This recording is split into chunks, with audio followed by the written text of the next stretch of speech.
السلام عليكم، ازيكم يا حبايبي؟ اللهم صل على سيدنا محمد عليه افضل الصلاه والسلام. عملنا بقى النهارده، ده كان غدانا.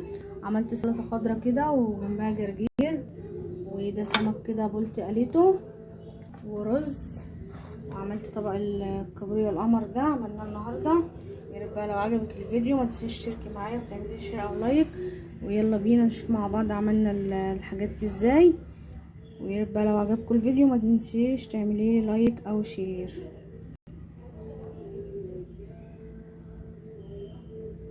جبت بقى سمك النهارده من السوق، بس انا غسلته ونضفته وقطعته كده انصاص كده ونضفته اهو.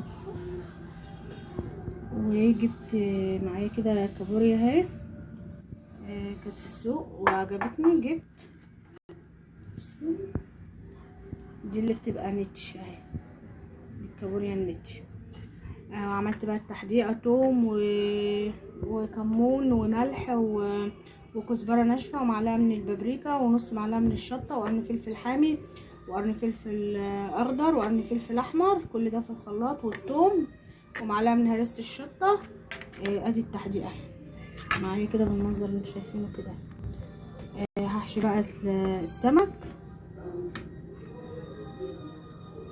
كده مع بعض اهو. المهم انا هتبل السمك، وهنا ده انا غسلها كويس قوي وشطفاه بالدقيق والليمون وكله. بصوا معايا اهي زي الفل. هاخد منها بس التتبيله كده معلقتين اهو، لان انا لسه هعملها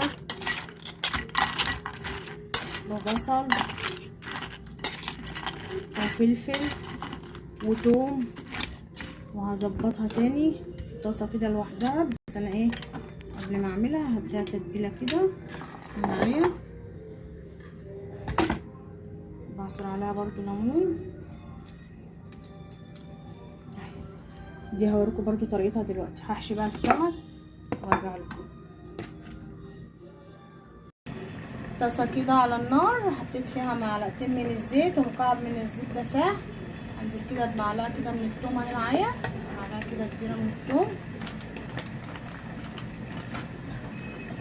عشان نعمل الكابوريا. معايا هنا نص طماطمايه كده مقطعاها، قرن فلفل اخضر، بصلايه كده موسطنه، نص جزرايه اهيت، اي فلفل بقى مشكل عندك بقى، الوان المتاحه عندك، فلفل حامي، عود كده من الكزبره الخضراء، ومعايا ليمون.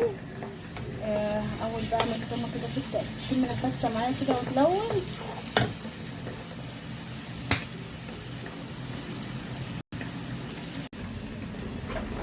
هنزل بقى معايا بالبصلايه اهي، وكل الخضار هنزل بيه الاول اهو، ما عدا الخضره والليمون.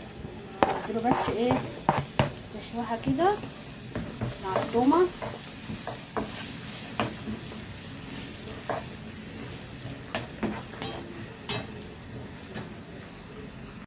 هنا بقى الكابوريا انا كنت متبلاها معاكم من نفس تتبيله السمك.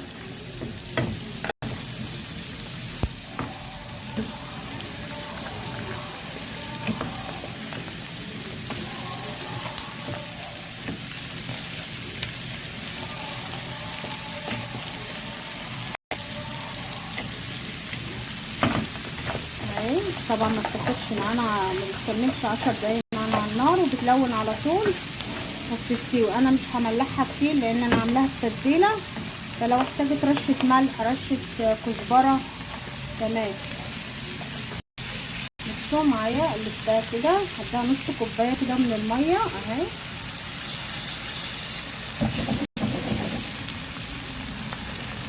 وهسيبها شويه كده بس دقيقتين كده، وبعد كده اشيلها من على النار، هضيف لها الليمون وخلاص على كده. هنا بقى السمك اهو معايا بعد ما تبلته. عملت له بقى هنا معلقتين من الدقيق ومعلقه من النشا ونص كوبايه من الميه اهو. بصوا عامل ازاي معايا، وحطيت له كده معلقه كده من الكركم اهو. خدت معلقه من التتبيله بتاعت السمك حطيتها في قلب التلحيسه دي، ومعايا هنا الدقيق كده والنشا. هتبل بقى السمك كده متبل، هحطه هنا كده على من الدقيق لدي على النار دول نحمره مع بعض. اوريهولكم.